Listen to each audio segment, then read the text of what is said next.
èèyàn méjì kú níbi ìjà àwọn ọmọ ẹgbẹ́ òkùnkùn. Títí dàsìkò yìí ni ọkàn àwọn olùgbé agbègbè bíi Alásìá, Àdìó, Ayétòrò, Kétu, Ọ̀jọ́, Sẹ̀lẹ̀ àti bẹ́ẹ̀ bẹ́ẹ̀ lọ nílùú Ìjànikin níjọba ìbílẹ̀ Ọ̀jọ́ nípínlẹ̀ Èkó kò balẹ̀ mọ́ rárá. Inú fu ẹ̀dọ̀ fu ni wọ́n fi ń gbègbè ayé wọn báyìí. Kò sóhun méjì tó fà á ju ti ìjà ojoojúmọ́ kan tó ń wáyé láàrin àwọn ọmọ ẹgbẹ́ òkùnkùn méjì kan tí wọ́n ń pe ara wọn ní ẹyẹ àti àyè lọ. Ìjà àgbà burúkú tó wáyé láàrin àwọn èèyàn ọ̀hún la gbọ́ pé ó mú kí ọ̀pọ̀ ẹ̀mí àwọn ọmọ ẹgbẹ́ náà bá ìṣẹ̀lẹ̀ ọ̀hún rìn. Èyí tó ṣẹ̀ṣẹ̀ wáyé láìpẹ́ yìí ni bí àwọn ọmọ ẹgbẹ́ náà ṣe tún lọ pa akẹ́kọ̀ọ́ fásitì Lagos State University LASU àti ọmọdékùnrin kan tó ṣẹ̀ṣẹ̀ parí ìwé mẹ́wàá rẹ̀ tó sì ń kọ́ṣẹ́ lọ́wọ́ lágbègbè náà. Aláròyé gbọ́ pé yóò ti tó oṣù méjì sẹ́yìn báyìí táwọn ọmọ ẹgbẹ́ òkùnkùn ọ̀hún, ìyẹn àwọn ọmọ ẹgbẹ́ ẹyẹ pẹ̀lú àyè, ti ń bára wọn jà. Ìjà pé mo jù ọ́, o ò jù mí ni wọ́n ń jà lé lórí. Ọ̀kan lára àwọn olùgbé agbègbè náà tó bá àwọn oníròyìn sọ̀rọ̀ ṣùgbọ́n tí kò dárúkọ ara ẹ̀ síta fún ìdí pàtàkì kan sọ pé kò sóhun méjì tó ń fàjà láàrin àwọn ọmọ ẹgbẹ́ òkùnkùn náà ju pé wọ́n ń du ipò lọ. Kò sẹ́gbẹ́ kan tó fẹ́ gbà fún kejì pé ó ju òun lọ rárá. Ìṣẹ̀lẹ̀ ọ̀hún sì ti fẹ́ tú ìlú mọ́ àwọn aláṣẹ ìlú náà lórí bí wọn ò bá tètè wá nǹkan ṣe sí i. Láìpẹ́ yìí làwọn ọmọ ẹgbẹ́ òkùnkùn kan lọ pa olóògbé Kàmọ́rù Lásìsì tó jẹ́ akẹ́kọ̀ọ́ tó wà ní ìpele àṣekágbá níléèwé LASU àti ọ̀dọ́ kan tó ń kọ́ṣẹ́ ọwọ́ olóògbé Lateef Àtàndá. Nígbà tí ìjà àwọn ọmọ ẹgbẹ́ òkùnkùn náà máa kọ́kọ́ bẹ̀rẹ̀, ara wọn ni wọ́n máa ń bájà, ṣùgbọ́n ní báyìí kò sẹ́ni tí wọn ò lè kọjú ìjà wọn sí.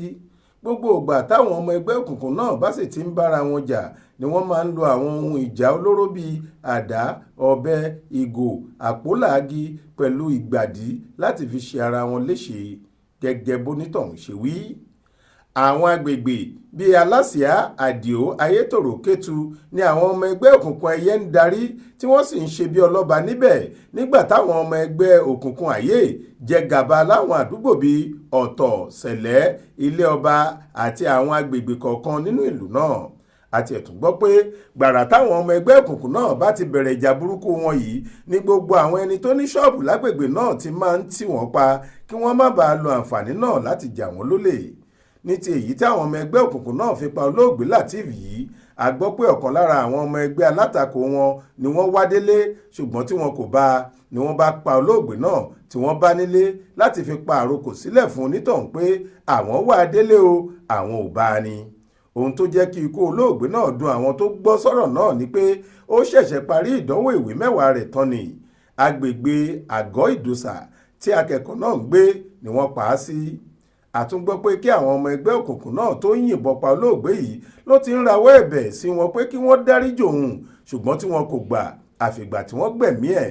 Ṣe ni wọ́n máa ń pa gbogbo àwọn ẹni tí wọ́n bá rí lẹ́gbẹ̀ẹ́ àwọn alátakò wọn.